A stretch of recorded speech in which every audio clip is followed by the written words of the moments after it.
right now, no, I'm here to talk about the hybrid workplace. So we wanted to start off with a video of McLaren. So if you are Formula One sports fans, we sponsored the McLaren team this year. No, and the reason why we wanted to do this was there was a sort of a marriage, no, between Cisco and McLaren, in that if you were in a race team, diba, that race team, it's a high pressured environment, it's a very noisy environment. And if you look at the way the race team is structured, a lot of people, when you watch Formula One, you see the people on the pit crew. Diba? You see the engineers in the pit crew, you see the racing boss, but there are a lot of other people who are still actually in the head office, also working. And so if you look at that race crew, diba, that race crew is actually a symbol, diba? A symbol of a hybrid workplace. And so let's start off with what does the future of work look like? Diba? And when we talk about the future of work, diba, I think our views of the future of a workplace has actually changed a lot since the pandemic. So Mauch mentioned that earlier, diba, that when the pandemic started, it actually also accelerated a lot of digital transformation for a lot of our customers and even for ourselves. Diba? And if you look at the numbers, so it says here, diba, that 81% of people are probably not going to go back to the office. Diba? So they're actually looking at, sorry about that. Let's go back. And sorry. So 81% of the people are actually looking at not going back to the office or not going back to the office full time. A lot of people are saying that they want to work from home. Diba? So it's around 58%. Diba? Are saying that they're actually using collaboration tools, more collaboration tools now than ever before. There's a study that only 1/4 of the meetings by 2024 will actually be in person. And if you look at all of these numbers, all of this points to, diba, that whatever we've done in the pandemic has worked. Diba? I mean, when we started to do remote work and all of the challenges that came with, diba, adopting remote work in the first few months of the pandemic, we've actually adapted very well to that. And that we're seeing, diba, that this is something that these are the lessons we take moving forward. And that the workplace will not be the same. However, if you think about it, the future of the workplace is going to be hybrid. So when we say it's going to be hybrid, diba, we're not saying, because the thinking that people have, diba, it's polar. You either think that it's going to be everyone will be back to the office after COVID, or everyone will stay remote, diba, 100% remote. But the actuality of it is that most likely you will go back to the office. Diba? Most likely you will have work from the office, but it will not be the same. Diba? And when we say that work will be hybrid, it means that work is no longer a place you go to. It's actually the processes, the procedures, and the tasks that you do. And you do that whether you're working from home, you're working from the office, or from anywhere. And that is actually what will impact us moving forward. Because if you think about it, a lot of the decisions that were made during the pandemic, our CEO, Chuck Robbins, calls these pandemic decisions. Diba? Wherein when the pandemic started, we all had to rush to whatever was convenient, whatever was readily available, and whether or not that was the best solution out in the market, diba, it was good enough. Now, it's good enough because it was good enough for a remote, diba, an almost 100% remote workforce. Now that we're going back to the office, it actually begs the question, diba, that do we have the proper solutions and the proper infrastructure, diba? Not just the software in the cloud, but also the infrastructure to support a future workplace. And when we say a future workplace, diba, we're saying that 77% of the employees will be flexible. So a lot of this discussion about the future workplace or hybrid work is romanticized. When I say romanticized, people think, diba, na, oh, we're already remote. So it's probably going to be very easy for us because everyone's excited to go back to the office. It might be an easy transition because I already have this brand, or I already have Webex, or I already have another brand, and I'm used to remote work. But think of the different things that comes with hybrid work. First and foremost is that in the past, diba, you've only had 8% no, of your meetings with one remote participant. As we open our offices and as we go back to our offices and our conference rooms and our meeting rooms, which we've missed so much, diba, the study says, no, and we did a third-party study with the Dimensional Research. In that survey, it came out that everyone was saying that 98% of all meetings moving forward, even when you're back in the office, will have at least one remote participant. So this means, diba, that this is not everyone being remote. Diba? This is, you're in your office, you're in your meeting room, you're in your boardroom, but you still have people who are remote. And that begs the question, diba, is this an easy way to do it? Am I capable of actually keeping everyone involved when I have that hybrid setup? Diba? But the reality is, most of the meeting spaces in our customers' offices and most of the meeting spaces even in our own offices do not have video endpoints. And we don't have video endpoints in a meeting room, diba? And you're not expecting everyone naman in that boardroom to open up their laptop, diba, and log into the meeting. If you don't have a video endpoint in that meeting room and you have people who are brainstorming, you have people who are whiteboarding, how will the people at home be included?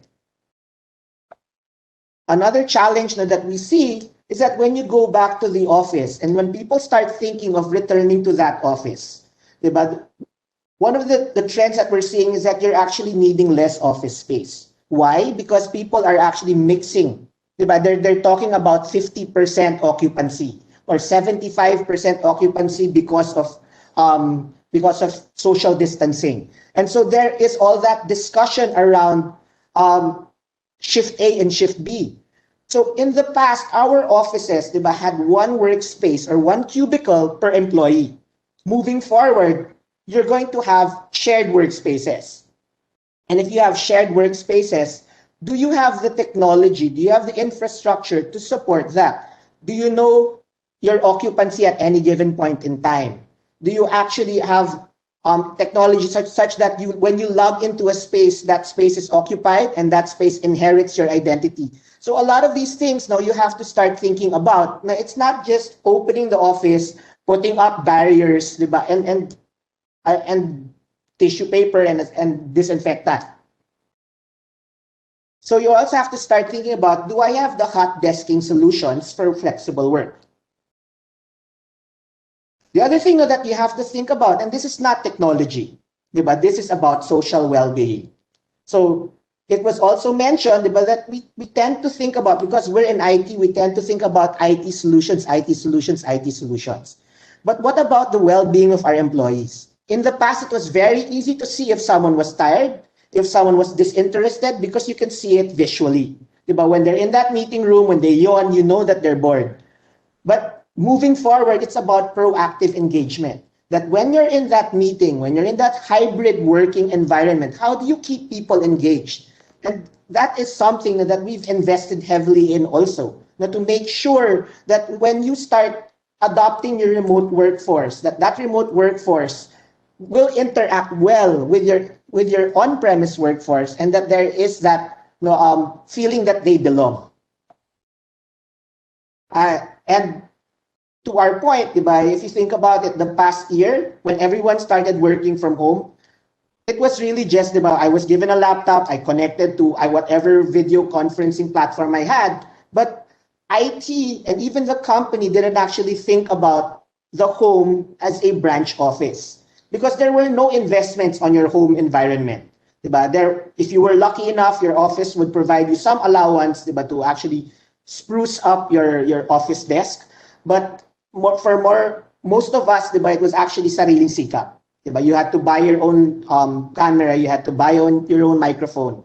And this was an ad hoc solution. But if we were going to think about remote work as something, or a hybrid workplace as a more permanent setup, then IT has to figure out that and treat each remote worker as a branch. as a branch office. So if I had 100 remote workers, those are 100 additional branches that IT has to support. So what does a successful remote workplace look like? For Cisco, we feel that hybrid work or whatever solution you apply or install has to adhere to 5 key principles.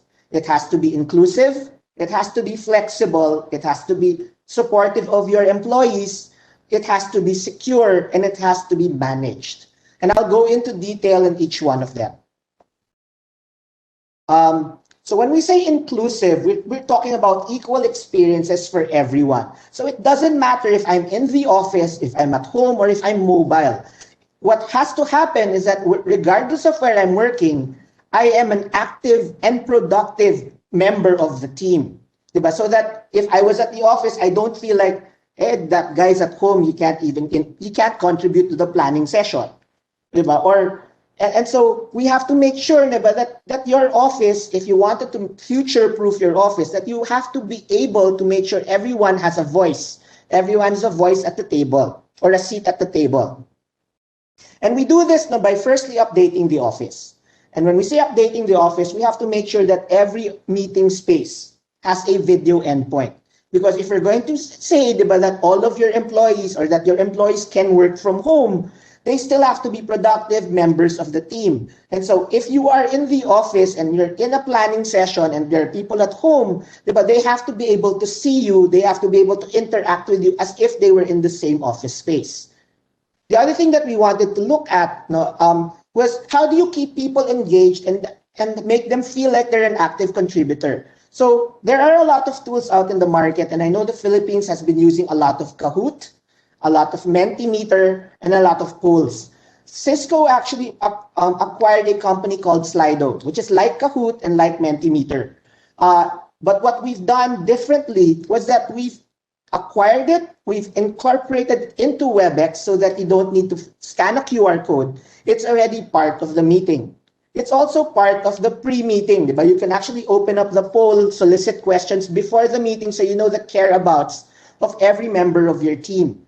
The good news here is that when we said that it would be inclusive and that we wanted everyone to have a voice, we're actually giving away Slido free in Webex. So if you are a Webex paying customer, you have access to Slido starting next month.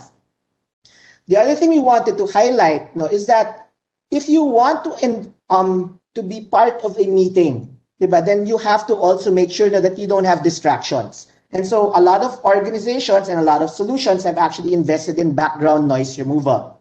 So otherwise, if you have a noisy environment, people will mute you. The host will mute you and you can't actually participate. So removing background noise is very important.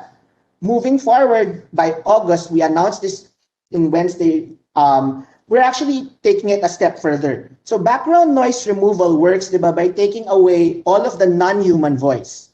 What we're going to do moving forward is that we're going to actually allow you to select my voice only. And my voice only means that Webex will actually determine the noise in the foreground, so my human voice, the closest voice to the microphone, and it will remove everyone else behind me. So that if I'm in a cafe or if I'm in the office and there are office mates beside me or behind me, you won't hear that in my meeting. The other thing that we wanted to highlight, so that's about inclusion, is that you have to also have a flexible solution. That your work style, your workplace has to be flexible. And that means that you should be able to work wherever you are, with whatever device you have, in whatever environment and in whatever role. It starts off with a single app. And for us, that's the Webex app, but I know that other solutions also have the same. And in the Webex app, that allows us a single communications platform for calling, meetings, messaging, and even device control. And so when I say device control, we can actually control the video endpoints from our device. So how it works is that if I'm in earshot of a video endpoint, I can actually start my meeting from my laptop without connecting an HDMI cable, without connecting to the same Wi-Fi network. I just connect to the device, I pair with the device, and I can actually use the device and control the device and start the meeting there. We used to say that or pilot this by saying, if I was late to a meeting, I've actually started the meeting on my phone. As soon as I enter the meeting room, I can actually transfer the meeting from my phone to the endpoint in the room without cutting the meeting for everyone else. And so we're able to do that because we actually control both the application and the devices, because Cisco is also a device company. The other thing we can do about flexibility is actually help you decide how you want the meeting to be presented. And so here we have flexible layout. So I think Maut showed you earlier the side-by-side layout, but you can actually drag and drop as up to around 4 more speakers and then publish that so that everyone will see the same view. The other thing about flexible layouts is that we also allow for immersive share. So this is currently available in our Desk Pro, and then it will soon be available in the Webex app, so that it gives everyone else the feeling about when I used to present a lot live, and when I present live, right, I'm right behind I'm in front of the screen, and so it gives you that same feeling. Lastly, or second to the last on flexibility is we're actually also extending that to the phone call. So imagine if you're on a call, diba, and you started off with a phone call with a customer, but you then realize na, teka lang, I think this has to be a meeting. I think I have to involve more people into this discussion. I can actually elevate a phone call into a Webex meeting without cutting the line. So I just say that, okay, this becomes a Webex meeting, I invite more people, and that phone call then switches into a Webex meeting. So we give you that much flexibility to start your work from whatever device, from whatever workload, and then be able to transfer to another device or another workload. The other thing we've invested heavily on is to allow Webex to work with your other solutions. So we have an AI on Webex, which we call Webex Assistant, and we can actually integrate that to other applications like Salesforce.com, like Crestron for your room controls, there was an example in our event, Uber, right? And so you can actually not just tell the Webex Assistant and say, okay, Webex, start my meeting, but you can now also say, okay, Webex, show me my sales report or my sales dashboard.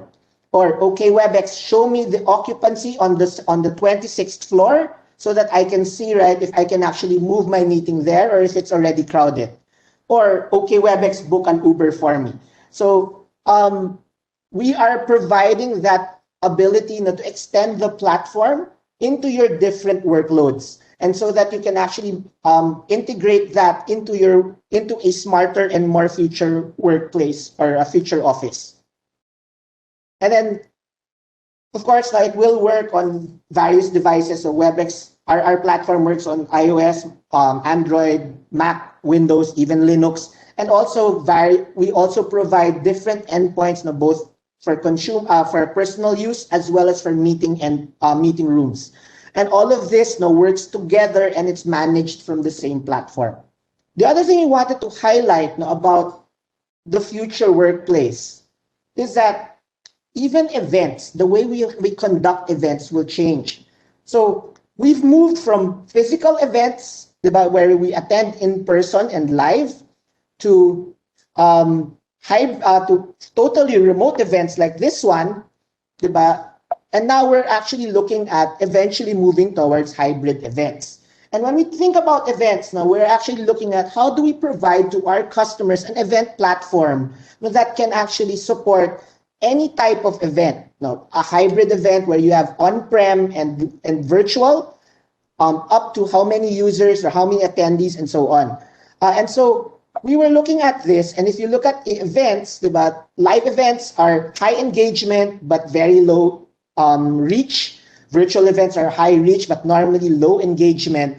And eventually, we're thinking that the events in the future will be hybrid, meaning that you will have people on-prem in the venue, but you will still have people virtual. And even the people in the venue should have the ability to attend. For example, if I was in a convention and my next breakout session was like 300 kilometers away, for example, I could actually decide that I'm not going to make it. I might as well attend that one virtually.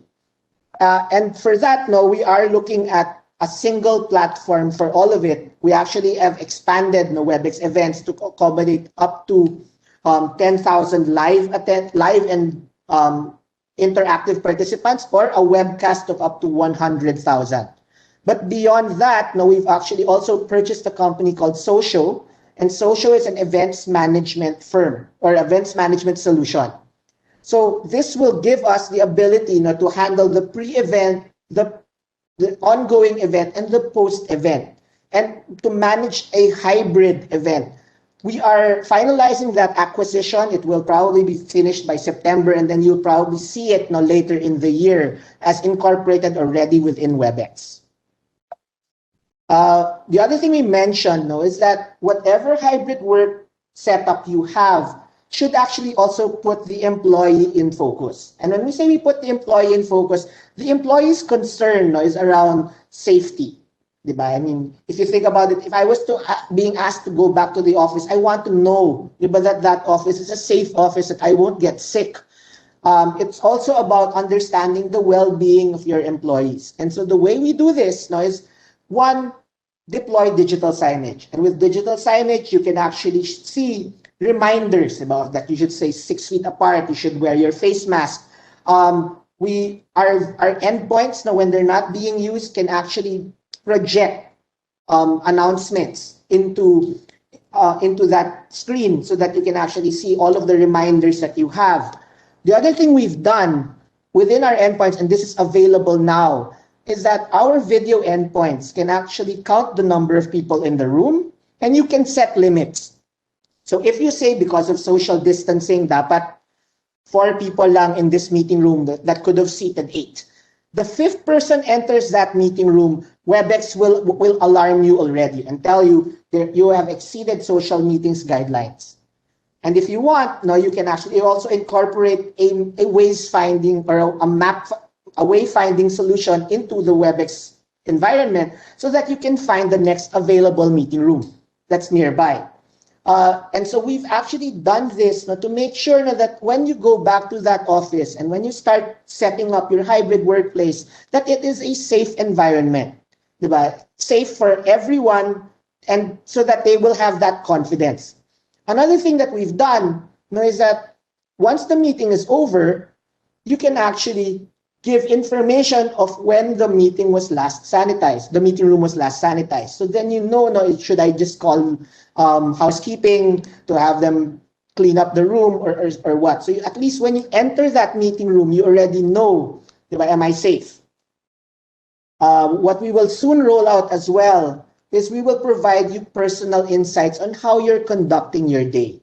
And when we say personal insights, this will not be shared with IT. This is actually your own personal dashboard. And it will tell you how many times you've been in meetings, how many times you've been on video, how many times, what your day is like. And it will suggest about some improvements in terms of how you can conduct your day. Because at the end of the day, we also want to make sure that we understand that being virtual all the time is actually a tiring engagement. If you're stuck in virtual meetings all the time, it does wear out your soul as well. And so we wanted to make sure that you also think about your employees.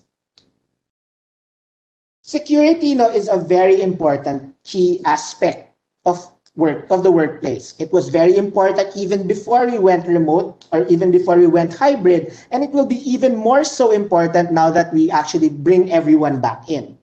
Webex has always been secure by design. We've always been private by default and compliant.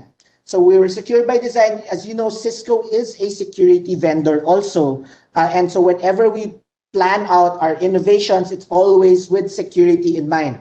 We are private by default. So actually, if you look at, we ask the least amount of information about our attendees and our users. If you look at the App Store in Apple, because Apple right now, the iOS will tell you what the app is actually collecting in terms of information. Compare Webex to our competitors, you will notice that we have the shortest list of items that we're actually monitoring from you.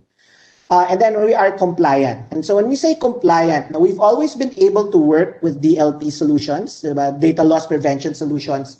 But before, the way it worked was that if you typed something and sent something, at the back, it will actually check and then it will retract that message. We are now working to make it more proactive so that even before it gets sent out, it will actually already block your message if you're not allowed to share that information. And we will work with various other DLP tools, so it doesn't have to be cloud locked from Cisco. And so we are working always with security in mind, because we know that collaboration, and when we start opening up our doors to other people working remotely or working with vendors and suppliers and customers, that we have to also make sure that our information is kept safe. And we are validated. So the NSA in the US actually did a third-party study, and Webex came out as the only solution vendor that actually ticked off yes to all of the classifications or security requirements that the NSA of the US, the National Security Agency of the US, actually needed. And so in their guidance to all of the other government agencies in the US, they published this report, and I can give you a link later on. And you can see that for each column or for each box that they required, it's only Webex that said yes to all. And this was even before we actually rolled out newer features in Webex, like private meetings, where you can actually set it so that it will run the meeting in your own network, so it doesn't even go to the cloud. But even before we rolled those out, we've already been the most secure meeting solutions provider. And then my last point now about manageability. So when we say management, you have to look at, as I roll out capabilities of a flexible workplace, it's not, when we start going back to the office and you start saying that, oh, sige, half of my workforce can work remote, IT has to think of those remote workers as actual offices. That these are not ad hoc people like what we are doing now. These aren't ad hoc people who are working because they had no choice. And because we had no choice, we had to just work from home. And so we had to live with the circumstances we had now. There might be poor internet connection. We might not have the right devices and so on. But as we adopt a more permanent strategy for this, then you have to be able to manage each individual remote worker as if they were a branch. And so with our control hub, we actually give a very powerful tool for IT.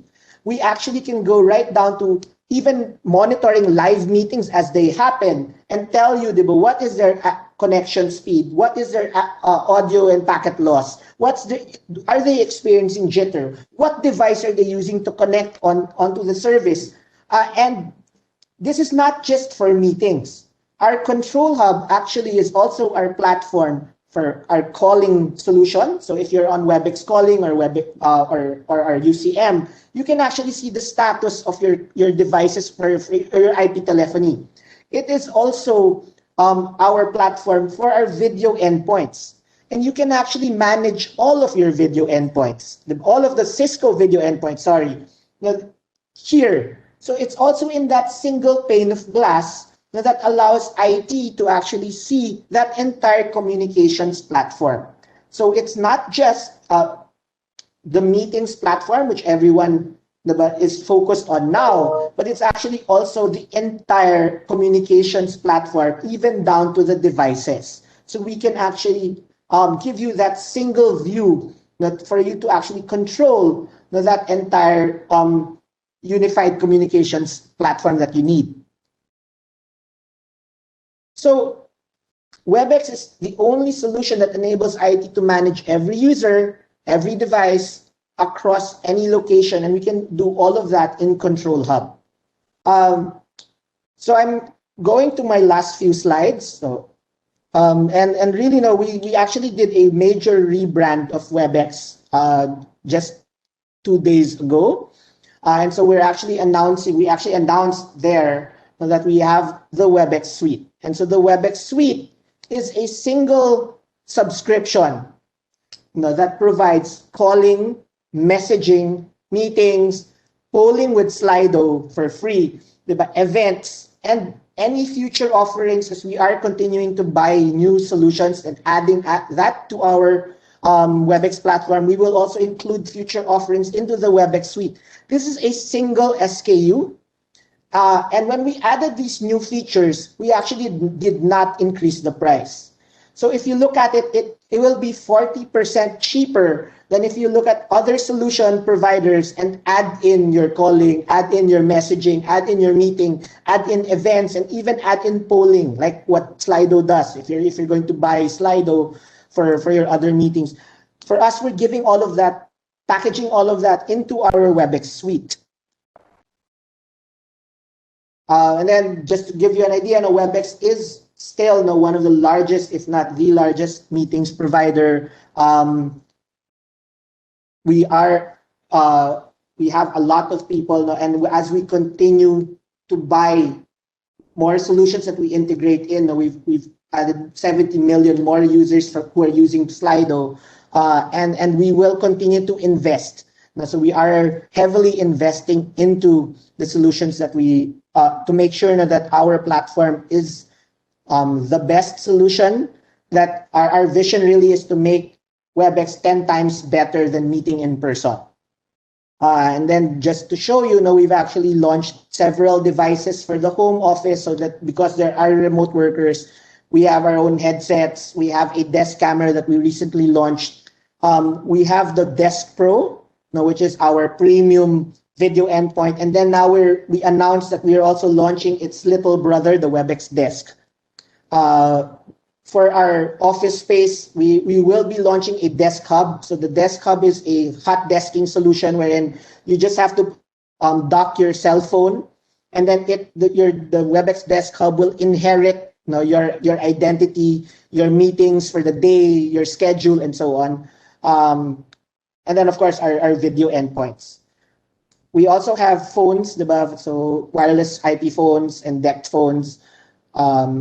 And if you have a customer on the Webex suite or on an active user engage agreement with Cisco or an enterprise agreement, we actually dropped the pricing for some of the endpoints. So what you see here is already the Cisco suggested retail price.